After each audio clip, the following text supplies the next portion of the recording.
आरिक पिया मुर्शिद पिया तारिक पिया मुर्शिद पिया।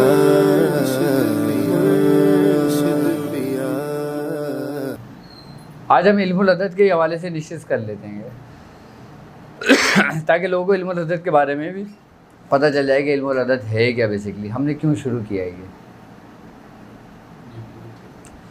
जैसे मैंने अपनी पहली वीडियो में आपको बताया था कि आप ब्लैक बोर्ड पर समझाया था बाकायदा कि 1 से लेकर जो 9 तक अदद हैं ये क्या अहमियत के हामिल हैं, इनकी क्या हकीकत है, क्या हैसियत है। मैंने इसके बारे में आप लोगों को उस वीडियो में तफसील से समझाया था।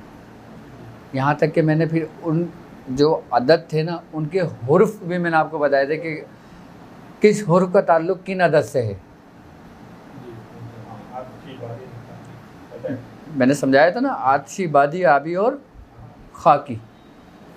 अब एक बात आपने गौर से तवज्जो से सुनी होगी मेरी। एक बात मैंने आपसे क्या कहा था कि ये वो हुर्फ है 1 से लेकर 9 तक जो अदद हैं, इनके जो हुर्फ बनते हैं ये वो हुर्फ हैं कि इन हुर्फ के अंदर ही कुल कायनात पोशीदा है। यानी कि आप दुनिया में जिस इल्म की भी बात करते हैं, गोया वो दुनियावी मालूमात हो या रूहानियत की मालूमात हो या सुलूक की मालूमात हो या तसव्वुफ़ की मालूमात हो या आपकी अपनी रूहानियत हो, वो तमाम उलूम इन हुर्फ 1 से लेकर 9 तक जो है ना अदद के, इसमें महफूज है। और यहाँ तक मैंने आप लोगों को बताया था कि हज़रत इमाम गज़ाली फरमाते हैं कि ये वो हुर्फ है जो हज़रत सुलेमान अलैहिस्सलाम की अंगूठी पे दर्ज थे, कि इन हुर्फों से आप बाकायदा तसर्रुफ़ करते थे और इन हुर्फों की बरकत से आपकी हुकूमत थी। अल्लाह ताला जब आपने दुआ करी थी तब अल्लाह रब्बुल इज़्ज़त ने आपकी दुआ को कबूल किया था और आपको ऐसी बादशाहत दी थी जो आपसे पहले किसी को नहीं दी गई थी और आपके बाद किसी को भी नहीं दी जाएगी। तो अल्लाह रब्बुल इज़्ज़त ने हज़रत सुलेमान अलैहिस्सलाम को ये हुर्फ अता किए थे और इन हुर्फों की रूहानियत आपको अता की गई थी। हज़रत इमाम गज़ाली रहमतुल्लाह अलैह फरमाते हैं कि ये वो हुर्फ हैं कि इसके अंदर, इन हुर्फों के अंदर बाकायदा तमाम तस्खीर कायनात महफूज पोशीदा है, बंद है। इसमें तमाम तस्खीर कायनात की तस्खीर इन हुर्फों में है। इन तमाम कायनात की तस्खीर,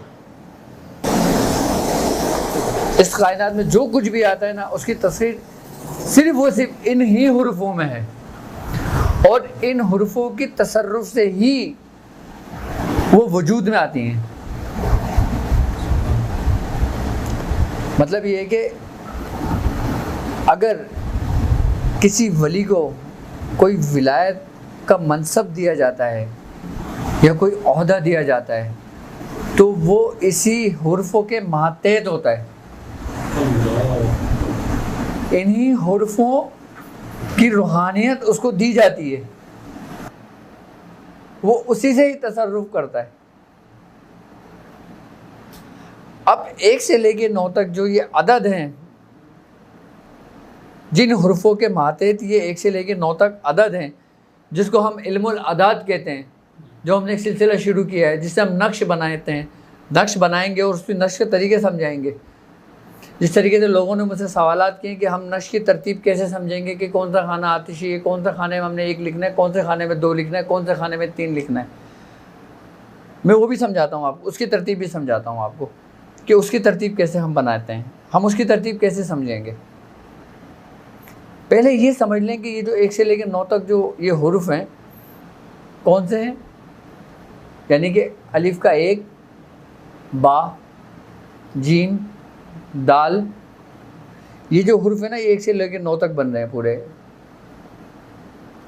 ठीक है, अब इन हुर्फों को हमने 2 हिस्सों में तकसीम कर दिया था। आपने मेरी वीडियो देखी ना कि जिसमें मैंने 2 हिस्सों में तकसीम किया था, जिसको जुफ्त और ताक किया था। अच्छा, जो जुफ्त था उन हुर्फों को क्या कहते हैं? उन हुर्फों को अगर हम मुरक्किब करते हैं यानी कि जोड़ते हैं तो एक इबारत बनेगी ना। अगर हम जुफ्त हुर्फ लेते हैं और उसको जोड़ते हैं तो वो बनता है बुद्दुहू, यानी कि बे दाल वाव और है, हलवे वाला है, क्या बनेगा? बुद्धू। और अगर हम ताक के हुरूफ को लेते हैं यानी कि वो हुरूफ जो ताक हैं वो बनता है अजिज़त, यानी कि अलीफ, जीम, जे, हे, जे और तोएं। ये जो हुरूफ है ना, ये क्या है? ये अजहज़त, ये ताक हैं ये। अच्छा, जैसे मैंने आपको समझाया था कि जब हम किसी चीज़ को समझेंगे ना, फिर हम जब उसको अपने अमल में लेकर आएंगे ना, जब हम उसका अमल करेंगे तो हमें फ़ायदा होगा। क्यों? क्योंकि जब तक हम उस चीज़ को समझेंगे नहीं, हम उसको अपने इस्तेमाल में नहीं ला सकते। आपको 1000 नक्श मिल जाएंगे इंटरनेट पर, 1000 नक्श आपको किताबों में मिल जाएंगे, लेकिन उसकी तरतीब आपको समझाने वाला कोई उस्ताद चाहिए, उसको तरीका आपको समझाने वाला उस्ताद चाहिए। ना आपको तरतीब मिलेगी, तरीका मिल जाएगा। क्या? सिर्फ ये तरीका मिलेगा आपको कि अगर किसी की बीवी रूठ के अगर मैके चली गई हो तो वो ये नक्श ले, लिखे और इसको मिट्टी में दबा दे या जला दे या बुझा दे या कुछ भी कर ले। इससे ज़्यादा कुछ नहीं लिखा हुआ होगा। आप लिखोगी, दोगे भी, आपको कोई फ़ायदा नहीं होगा। पूछो क्यों? क्यों? क्यों? क्योंकि आपको उसकी हकीकत नहीं पता होगा, आपने उसको समझा नहीं है, आप उसकी रूहानियत से वाकिफ़ नहीं हैं, आपको इजाज़त नहीं है। अगर आपको इजाज़त हो भी जाती है मैं आप लोगों से क्यों कहता हूँ कि आप लोग समझो इस चीज़ को। आप समझोगे ना, आप वो ज़िंदगी में कभी नहीं भूलोगे। नश्र लिखने से पहले मैं आपको समझा रहा हूँ सब कुछ। ये नशिस्तें करने का मेरा मकसद, ये प्रोग्राम करने का मकसद, मेरा कोई दुनिया कमाना नहीं है। ये अपनी शोहरत के लिए मैं नहीं कर रहा हूँ। मैं सब कुछ बाकायदा जो इल्म है, ये इल्म एक अमानत होती है और जो आप पे फ़र्ज़ है कि आप उसको आगे मुंतकिल करें। और अगर आगे मुंतकिल नहीं करते तो आपसे बड़ा ख़ाइन कोई नहीं है। और अगर आप इल्म को बेचते हैं तो आपसे बड़ा बददियानत कोई नहीं है। इल्म आपने जो सीखा था, किस लिए सीखा था? चिराग से चिराग जले ना। तो हमने उन 1 से लेकर 9 तक जो अदद थे, उन हुरूफों को हमने क्या करा था? 2 हिस्सों में तरतीब दे दिया। मैं आपको समझाता हूँ। ये हो गया वाओ,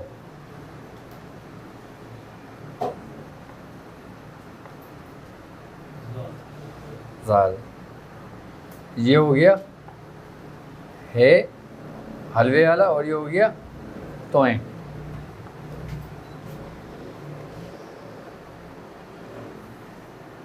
अलीफ, बा, जीम, दाल, ये पूरे हुरूफ हो गए। किसके हुरूफ हो गए? ये 1 से लेके 9 तक। इसको 2 हिस्सों में तकसीम करेंगे। एक है ताक। ताक का क्या बनता है? अजहिज़त।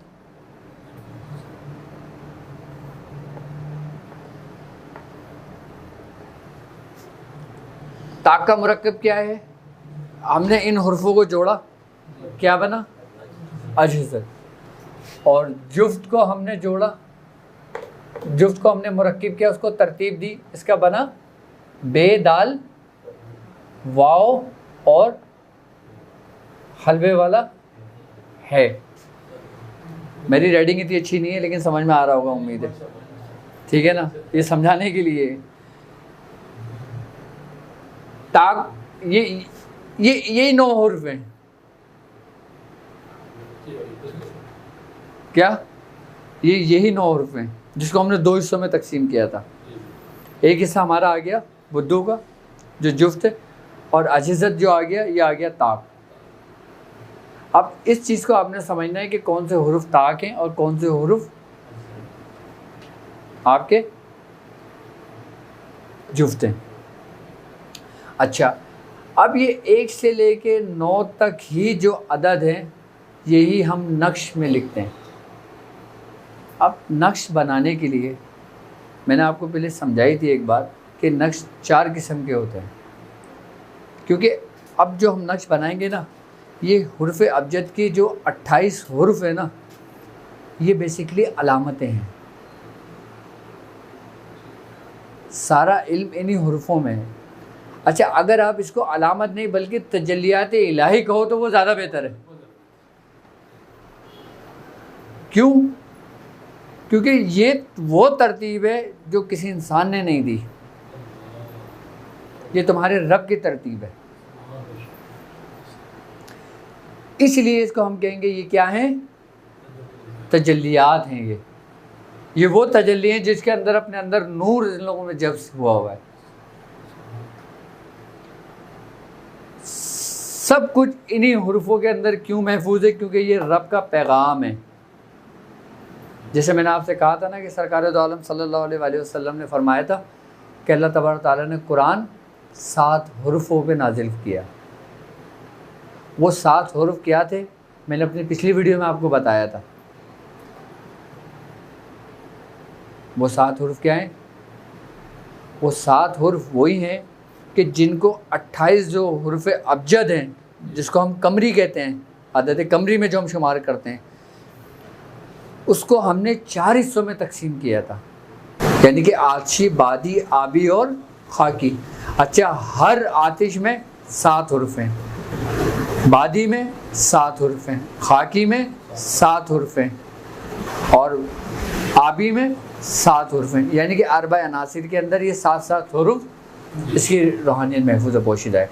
अगर हम इसको दूसरे लफ्ज़ों में बयान करते हैं, जैसे अबजद, हवस, हुत्ती, कलेबन, साफस, आई बात समझ में, ये बनते हैं। तो इनके जो अगर हम मुफर्रिद हुरूफ को अंदर तरतीब देंगे तो ये हुरूफ बनेंगे सारे। अलिफ बा ता, अलिफ बा जीम दाल हा वाव, ये बनेगा। समझ में आ गई हुरूफ अबजद के बारे में कि सब कुछ हुरूफ अबजद से ही हमने पूरा इल्म, इसी से ही हमने ये हमारी बुनियाद है। जिस तरीके से नर्सरी में आपको पढ़ाया जाता है ना अलीफ बा जीम दाल, बच्चे को जो पढ़ाया जाता है ना, ये वो इसकी बुनियाद है। आगे समझ में बात। अब जैसे मैंने आपसे कहा था कि यही वो 9 हुर्फ़ हैं। अच्छा, इसको अबजद ये 1 से लेकर 9 तक हैं, इसमें ताक है और जुफ्त हैं। अच्छा, जो ताक हैं इसके अंदर अमाले शर और बुद्धों में अमाले खैर, इसके अंदर ही शर है और इसके अंदर ही खैर है। अब हम कोई इस्म लिखते हैं, हम कोई नक्श लिखते हैं, अब ये चीज़ समझना है कि आप किस काम के लिए नक्श लिख रहे हो। आपने नक्श की ज़कात तो अदा कर ली है, नक्श की ज़कात भी आपकी अदा हो गई, आपने उसी तरतीब से नक्श की ज़कात अदा करी है।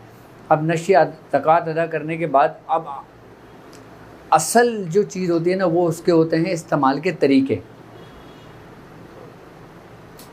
अमल तो हर बंदा कर लेता है, अमल की इजाज़त तो हर बंदा आपको दे देता है।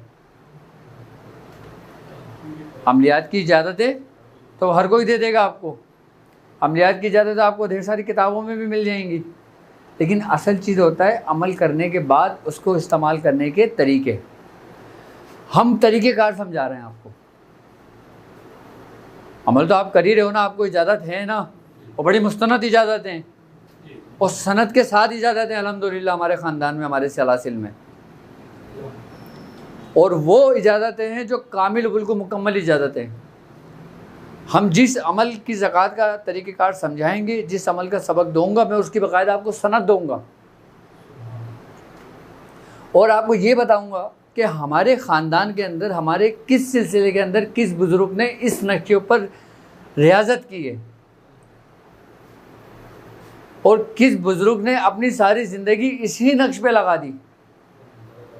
और हमें मियाँ हुजूर के तवस्सुल से, मियाँ हुजूर के वसीले से हमें वो इजाज़त आई। आप मियाँ हुजूर को क्या समझते हो? क्या मियाँ हुजूर कोई आमिल नहीं है? मियाँ हुजूर का मकाम और मर्तबा जो ना, अगर आप समझ लो ना तो आप खाली कामिल हो जाओ उनको समझ के। आप कुछ भी नहीं करो, कुछ भी नहीं पढ़ो, खाली उनकी शख्सियत को समझ लो तो कामिल हो जाओ आप। मियाँ हुजूर की वो शख्सियत है। मियाँ हुजूर महदूद नहीं है, उनकी शख्सियत लामहदूद है, उनका इल्म लामहदूद है, वो समंदर हैं। अगर मैंने 22 साल मियाँ हुजूर के साथ गुजारे हैं और 22 साल में अगर जितने भी दिन आते हैं ना, जितने दिन मैंने कोई सवाल किया ना, मियाँ हुजूर ने उसका जवाब अलग तरीके से दिया और अलग इल्म उससे ज़ाहिर हुआ। आप मियाँ हुजूर को क्या समझते हैं? मियाँ हुजूर पूरी इजाज़तों का समंदर लिए बैठे हैं अपने अंदर। अभी तो लोगों को अमलियात का पता भी नहीं कि कौन कौन से अमलियात शर हैं, कौन से अमलियात खैर हैं, कौन से अमलियात कैसे करते हैं, कौन से अमलियात कैसे नहीं करते, कौन से अमलियात कब करते हैं और कब नहीं करते।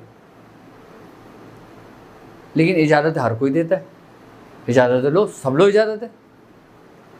अब इजाज़त करने के बाद बेचारे को तरीके कौन समझाएगा उसको इस्तेमाल करने के?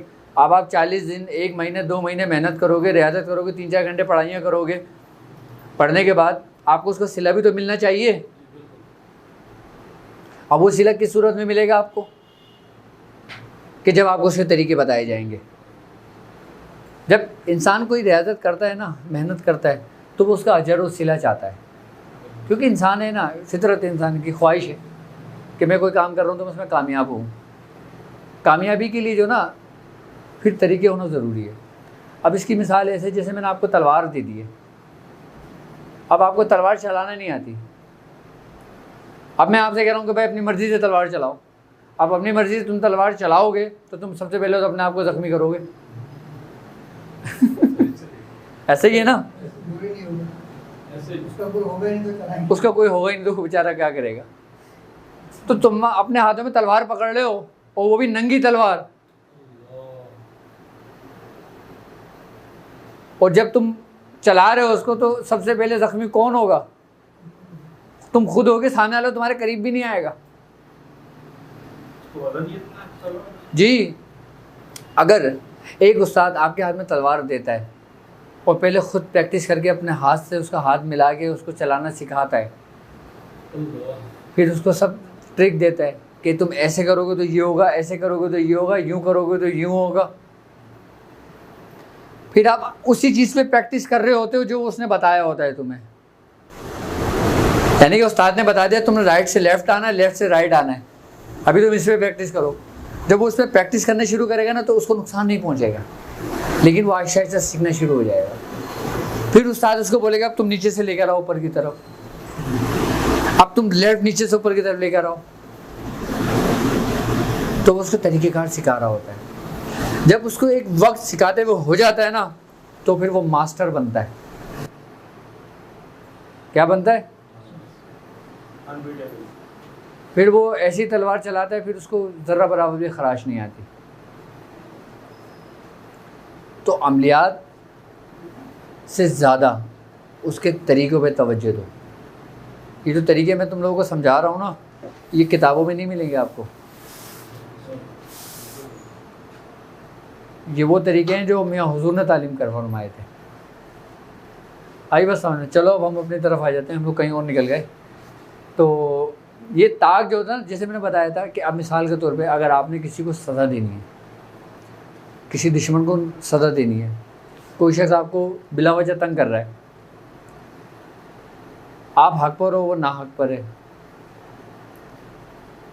आई बस समझ में, तो आप ऐसा नक्श तरतीब दोगे इन्हीं हुर्फों से जो अल्लाह के जलाल और कहर को ज़ाहिर कर रहा होगा। क्या?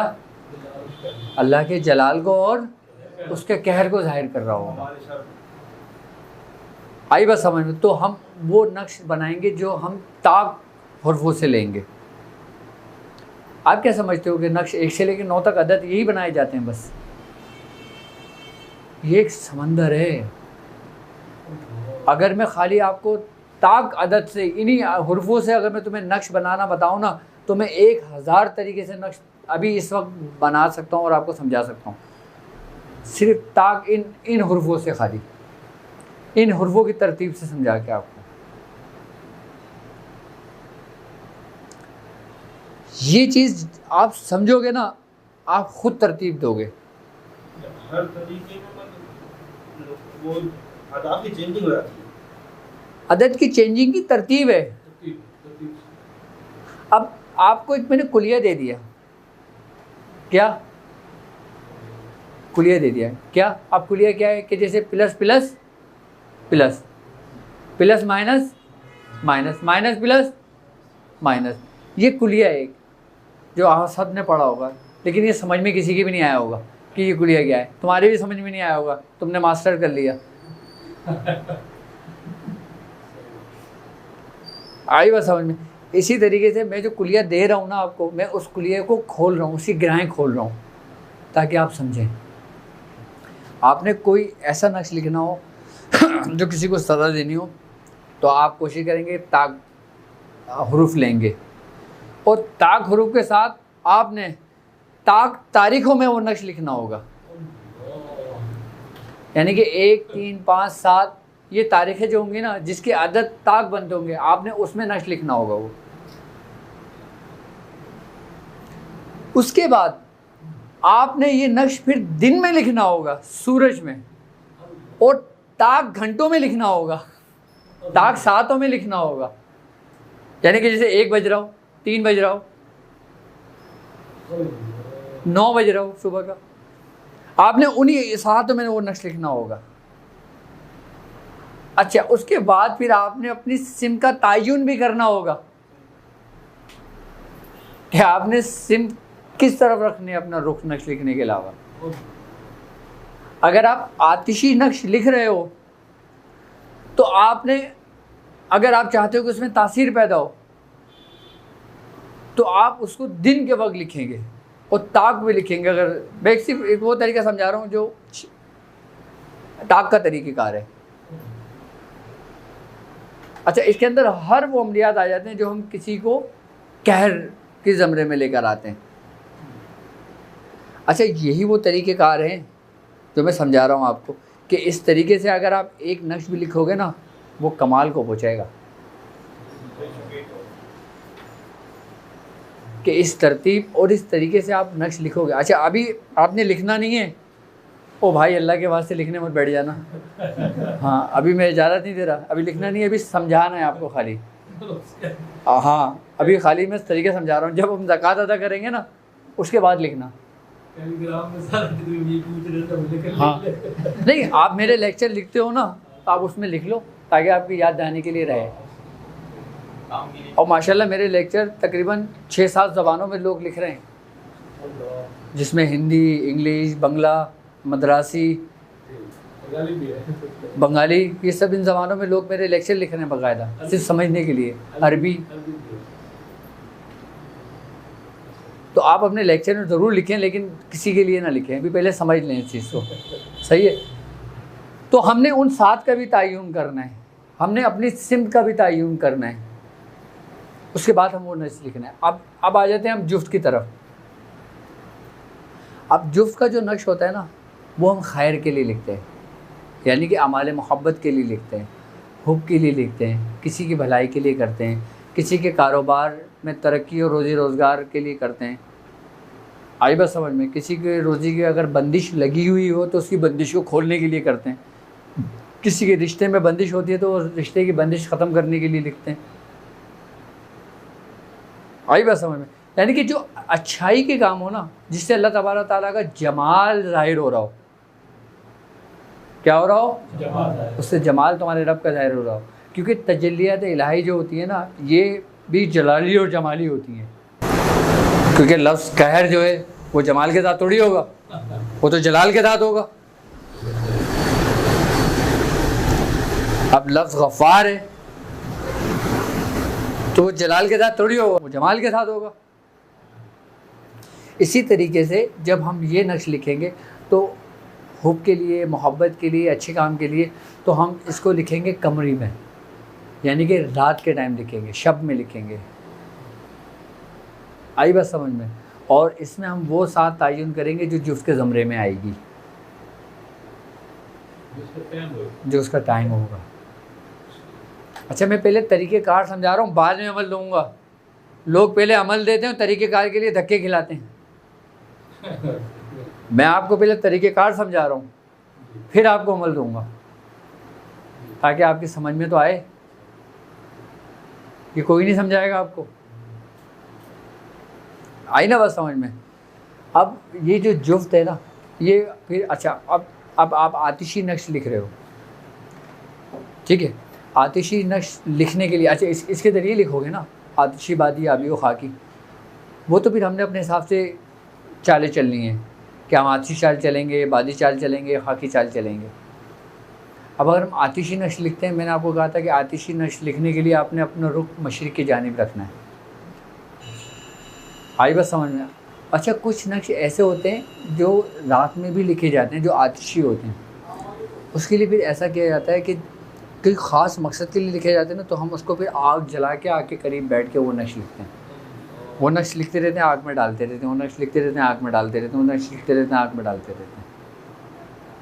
ये भी तरीक़ेकार है, और ये बड़ा जलाली तरीका है ये आतिशी नक्श लिखने का। अगर आपने इस तरीके से इसकी आतिशी नक्श की ज़कात अदा कर ली ना, इसका एक तरीक़ेकार है पूरा, कि आप आग जला के बैठते हैं और फिर नक्श लिखते रहते हैं, वो पढ़ते रहते हैं, उसमें डालते रहते हैं, पढ़ते रहते हैं, उसमें डालते रहते हैं। आई बात समझ में? जब आपकी वो ज़कात मुकम्मल होती है ना, आपका जब वो अमल पूरा होता है, आप कहीं भी बैठे हों, आप उसको नक्श लिख के अगर समंदर में डालोगे, समंदर में आग लग जाएगी। आप यहाँ बैठे हो ना, आप खाली नक्श लिख के ऐसे फेंकोगे ना, आग लग जाएगी उधर। इतना जलाल, इतनी तासीर है इन नक्शों में। इन नक्शों के अंदर इतना ख़तरनाक मामलात होते हैं कि जितने ख़तरनाक मामलात तुम्हारी हाज़िरी के दौरान नहीं होते, क्योंकि हाज़िरी के दौरान के जो मामलात होते हैं ना, वो तुम अपने अंदर सल्ब कर लेते हो, वो तुम बर्दाश्त कर लेते हो। लेकिन इसकी जो रूहानियत के मामलात होते हैं ना, ये अपने ज़ाहिर और बातिन दोनों के साथ इंसान के ऊपर वारिद होती हैं इसकी चीज़ें। इसका किया हुआ अमल जो ना, ये समझ लें कि किसी तीर से, अगर किसी कमान से अगर तीर निकल जाता है ना, तो वो लौटता है, खाली नहीं लौटता, वो जाके अपने निशाने भी लगेगा। फिर आप ख़ुद भी उसका तोड़ करना चाहो ना, तो फिर आपको एक बड़ी रियाजत चाहिए, उसका तोड़ भी नहीं होता कोई। यानी कि इल्मुल अदद का डसा हुआ क्या पानी भी नहीं मांगता। ये जादू से भी ख़तरनाक है ये। हर जादू करने वाला शख्स, कुछ आपने देखा होगा, तुलसिम लिखता है, अलामतें लिखता है। उसके बारे में भी समझाऊंगा मैं आपको कि तुलसिम क्या होते हैं, तुलसिमात किसे कहते हैं। अभी पहले इब्तिदाई है, वो तो हमारी बात की बात है। अभी जब हमारी गाड़ी चली है तो फिर आगे बहुत सारे स्टेशन आएंगे और फिर हर स्टेशन पे आपको एक नई चीज़ इंशाअल्लाह ताला मिलेगी। समझ में आ गई बात कि जो सबने किस में लिखना है, अमाल किस में लिखना है। अब हम नश्क की लिखने की तरतीब समझ लेते हैं, ठीक है ना। जो लोग बोलते हैं कि नश्क कैसे लिखे जाएगा, ठीक है। अब हम इधर आ जाते हैं, ये खाना बना लेते हैं।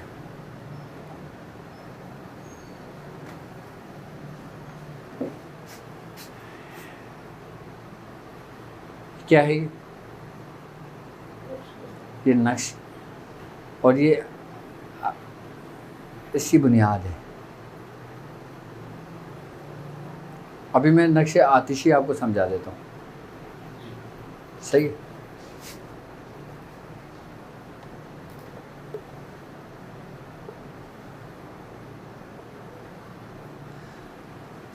अब लोग कहते हैं कि मिसाल के तौर पे अगर हमने एक लिखा है ये, तो हमें कैसे पता है कि हम दो इधर लिखेंगे या दो हम किस खाने में लिखें।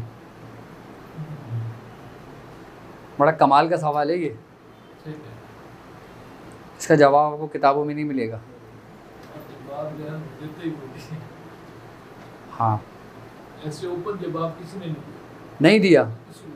मैंने नहीं पढ़ा किसी किताब में, मैंने काफ़ी जो है ना 4 लेकिन हमारे मियाँ हुजूर ने इसकी भी पूरी रूहानियत बताई है, हमें इसके बारे में पूरा तफसीली समझाया। अब मैं आपको आसान लफ्ज़ों में समझाता हूँ इसकी तरतीब। ये जो 4 खाने, ये 4 कोने हैं, ये नक्श ये हमने बनाई ना, चकोर खाना बनाया। अहमियत किसकी होती है? 4 खानों की। ये 1, ये 2, ये 3, ये 4। अहमियत इन खानों की है, 4 कोनों की है। यानी कि अगर हम 4 कोने करते हैं ना, इसके अंदर तमाम कायनात को हम बंद कर देते हैं। अब हमने बंद कर दिया, चारों खाने बंद कर दिया, ये कैद कर दिया। ये एक किला है। चलो मैं आसान लफ्ज़ों में समझाता हूँ, कायनात को तो छोड़ दो, वो तो खैर बहुत कुछ लोगों के समझ में नहीं आएगी। ये एक किला है। ये किसका किला है? ये राज़ों का किला है, जो अददों के राज हैं। अच्छा, इस किले के 4 दरवाजे हैं। इस किले के 4 दरवाजे हैं। 4 दरवाजे कौन कौन से हैं? आतशी, बादी, आबी और खाकी। ये हम इधर लिख देते हैं, इसको कुछ है मिटाने के लिए।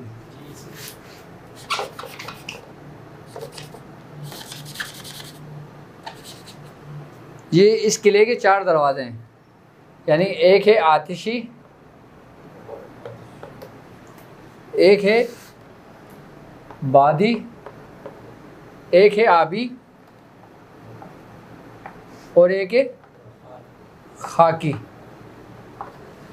अब थोड़ा सा समझना, ये 4 खाने हैं, 4 ये किला है, इस किले के 4 दरवाजे हैं। इस दरवाजे के अंदर आतशी, बादी, आबी, खाकी ही मौजूद हैं। आई बात समझ में? अब इसी के जो ना चारों दरबान हैं, ये किला है, किले के दरवाजे हैं, तो दरवाज़ों के मुहाफ़िज़ भी तो होंगे ना। ये मुहाफ़िज़ हो गए। नहीं, ये आतशी, बादी, आबी, खाकी ये मुहाफ़िज़ नहीं है। अच्छा, अब एक बात याद रखना, कोई किला होता है ना, सबसे ज़्यादा जब किले को कोई खौफ होता है, कोई डर होता है कि कोई हमला अगर करता है, तो वो सबसे पहले क्या करता है? अपने चारों कोनों को जो ना मजबूत करता है। ये 4 सतून है ये उस किले के। उधर बाकायदा चौकी लगाता है और मजबूत बड़े बड़े दरवाजे लगाता है, ताकि अगर कोई हमला होता है तो ये अंदर यहाँ से घुस ना सकें। मैं बिल्कुल आसान लफ्ज़ों में समझा रहा हूँ आपको। ये वो 4 दरवाजे हैं, और इसके जो मुहाफ़िज़ है ना, वो कौन है पता है आपको? अब आपके समझ में आएगी। वो है बुधो, जुफ्त, चारों खानों के। क्यों? क्योंकि ये खैर है। आप 1 से लेके 15 का नक्श जितनी चालें उठा के देख लें, इन कोनों के अंदर यही जुफ्त अदद आएगा। क्या?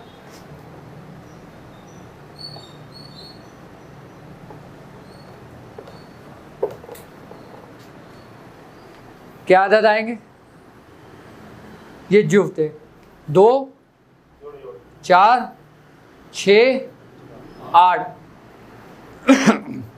ये चारों किले के जो ना मुहाफ़िज़ हैं, ये अपने अंदर तमाम शेर व खर लेके बैठे हुए हैं।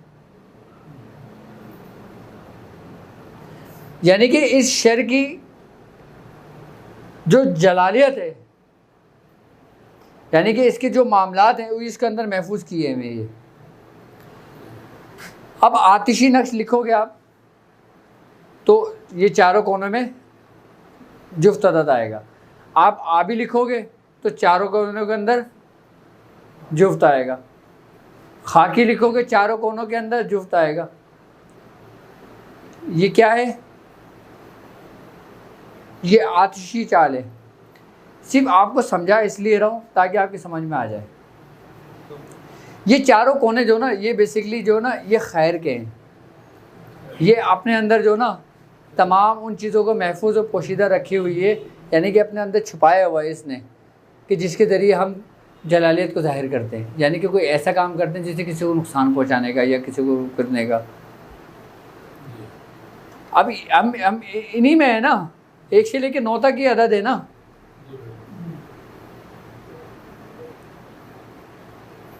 ये चारों कोने जो है ना, ये जुफ्त हैं। आई बात समझ में? और ये जो खाने हैं ना, ये ताक हैं।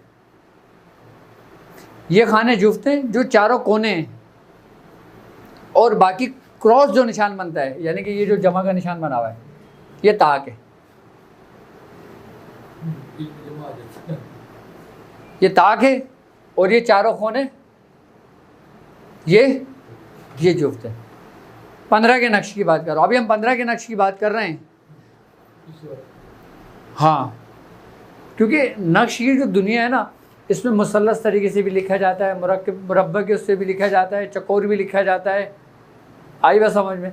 16 खाने भी लिखे जाता है, 30 खानों का लिखा जाता है, 20 खानों का लिखा जाता है, 50 खानों का लिखा जाता है। तो हर चीज़ में तरतीब उसी में अलग अलग हो जाती है। मैं अभी आपको सिर्फ 15 का नक्श समझा रहा हूँ। आप खाली 15 के नक्श के अंदर कामिल हो गए ना, आपको ज़िंदगी में कोई दूसरा नक्श लिखने की ज़रूरत ही नहीं पड़ेगी। आपको ज़िंदगी में दूसरा नक्श लिखने की ज़रूरत नहीं पड़ेगी आपको।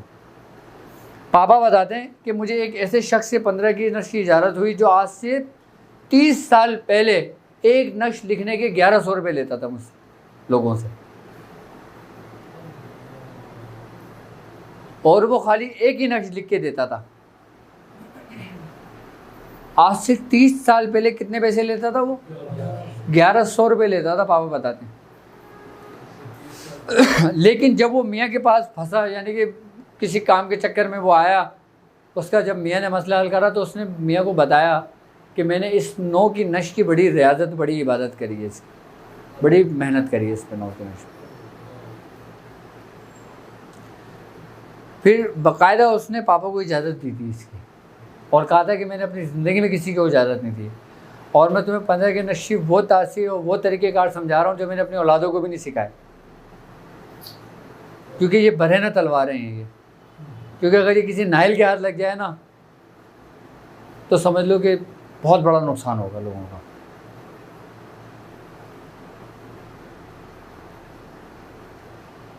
और मैं कितनी बड़ी जुर्रत कर रहा हूँ, लेकिन हर चीज़ इसके अंदर मौजूद है। मेरा काम समझाना है, बताना है, आप लोगों को करना खुद का है, लेकिन आप अपनी मर्ज़ी से नहीं करोगे, हर काम उससे पूछ के करोगे।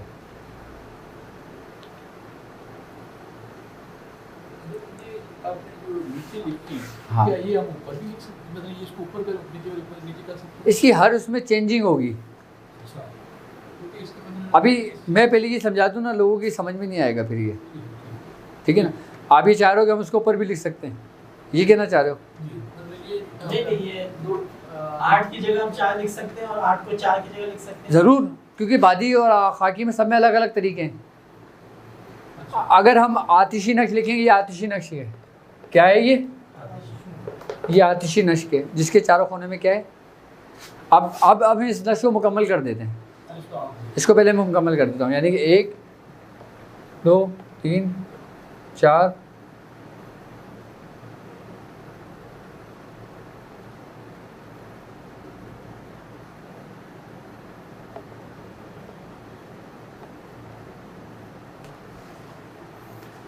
ये आतिशी है।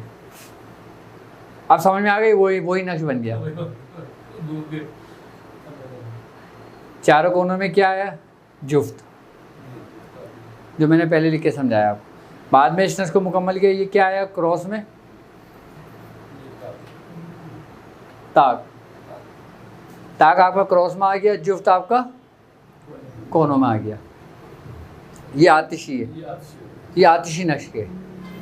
अब समझ में आ गई कि नक्श की तरतीब कैसे लिखते हैं? क्या मेरे खाने में 1 और 2 3 4 कैसे लिखेंगे? आगे समझ में बात?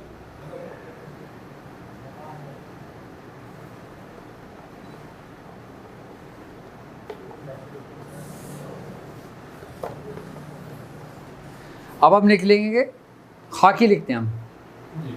क्या, खाकी।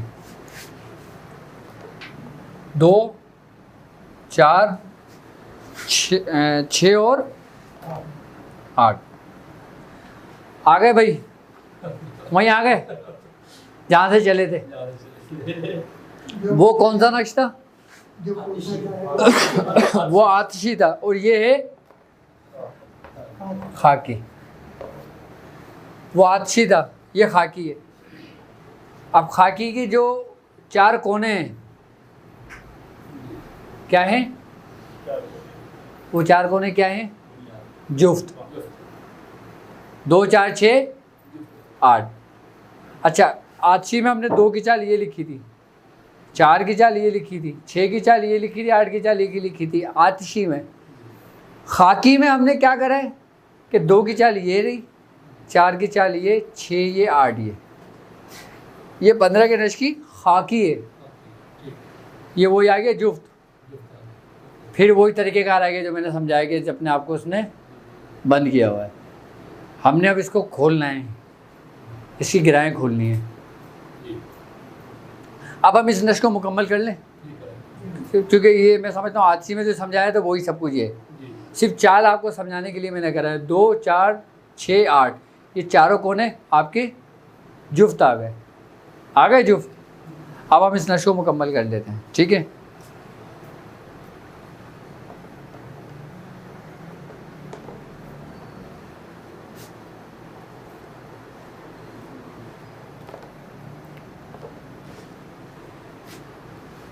ये हम नश को मुकम्मल कर लेते हैं। अच्छा, अब आप ये देखें कि आतिशी जो चाल थी उसमें एक यहाँ से आया था, एक ऊपर आया था, ठीक है। अब खाकी चाल में 9 ऊपर आया। पहले ये क्रॉस था, अब ये क्रॉस है। पहले ये क्रॉस था, अब ये क्रॉस है, समझे। 4 और 9 13 और 2 ये आ गए 15। 3 और 5 8 और 7 ये आ गए 15। 8 और 1 9, 9 और 4 नहीं 9 और 6 9 और 6 15। 6 और 7 13 और 2 15। 9 और 5 14 और 1 15। 4 और 3 7 और 8 15। इसको हर तरह कहीं से भी करोगे 15 बनेगा, कहीं से भी कर लो 15 बनेगा। लेकिन ये चाल क्या है? खाकी। अच्छा, खाकी चाल आप कैसे पहचानेंगे कि ये खाकी चाल है? ये ज़मीन है इसकी, खाकी ज़मीन है। ज़मीन से ऊपर उठोगे ना आप, आसान लफ्ज़ों में समझा रहा हूँ ताकि तरीक़ेकार समझ में आ जाए। ये ज़मीन है इसकी, इस नक्श के नीचे से जो लिख रहे हैं, तो हम खाकी जो लिखेंगे नीचे से लिखना शुरू करेंगे। नक्श का जिक्र किया है, आतिशी का और खाकी का, ठीक है। अभी ये 2 नक्श का जिक्र कर दिया, इसकी चालें समझा दी, इसके खाने समझा दिए।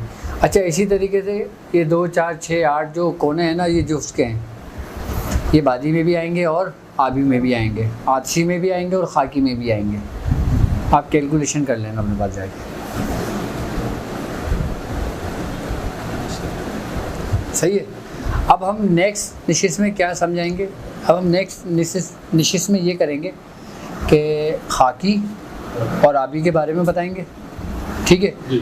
और जब ये तुम्हारा मुकम्मल हो जाएगा, क्या बादी और आबी ना, हाँ बादी और आबी के बारे में बताएंगे, ठीक है। और फिर हम इसके तरीक़ेकार मौक्किलान के उससे समझाएंगे कि कौन से जिन्नात इसके ऊपर मामूर हैं ड्यूटी पर। अभी तो मैंने किलो का समझाया ना खाली, अभी इन किलो के जो मुहाफिज हैं ना उनका नाम बताऊंगा। क्या? उनके नाम बताऊंगा और आपको ये बताऊंगा कि वो किस से मौजूद हैं।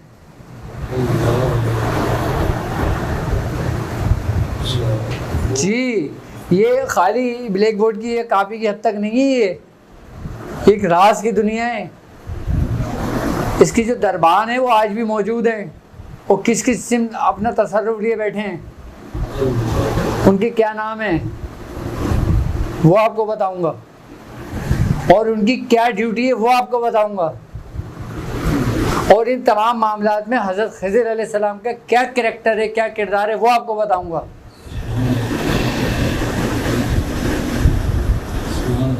क्या वो जो 4 दरबार हैं जो चारों सिंधों में मौजूद हैं, उनसे फैज़ लेने का तरीका बताऊंगा, उनसे मुलाकात का तरीका बताऊंगा।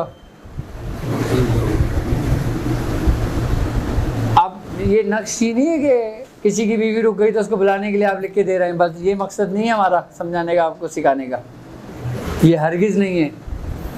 मैं फिर कहता हूँ आपको कि ये चीज़ सिर्फ इसलिए समझाता हूँ आपको, ये आपका शुगल है कि आप जब इस रास्ते में चल रहे हो तो 10 काम आते हैं आपके पास, 10 मरीज़ 10 किस्म के आएंगे, आप जिस किस्म का मरीज़ आएगा बस उस हिसाब से दो। लेकिन अगर कोई शख्स आपकी अमानत लेने आएगा आपसे, तो फिर आपको ये अमानत दोगे जो मैं आपको समझा रहा हूँ। ये इलाज और मुआवजा करना ये कमाल नहीं है, लोगों के इलाज करना, मुआवजे करना ये कमाल नहीं है। जिन्नात हाजिर करना, उससे बात करना, ये उसके ज़रिए काम लेना ये कमाल नहीं है। कमाल ये है कि तुम इसकी रूहानियत को समझ लो, कमाल ये है कि तुम अपने रब को पहचान लो, कमाल ये है कि तुम्हें इन 9 हुरूफों में से किसी एक हुरूफ का तसर्रुफ मिल जाए। और ये कहाँ से मिलता है? दरबार गौसियत से। रास्ता तो वो शेख ही है ना, मिलना तो सब कुछ शेख से ही है। आपको डायरेक्ट कभी भी कुछ नहीं मिलता, डायरेक्ट आपको कुछ भी नहीं मिलता। आपको जो कुछ भी फैज़ मिल रहा है ना, जो कुछ भी मिल रहा है वो आपके अपने मुर्शिद से मिलना है, मुर्शिद के कल्ब से मिलना है। वो उर्फ, वही मामलात, वही तसर्रुफात, वही अमानतें तुम्हारा मुर्शिद तुमको तालीम करेगा। लेकिन जब तुम उस मंजिल पे पहुंच जाओगे, अभी दिल्ली दूरस्त, अभी दिल्ली बहुत दूर है।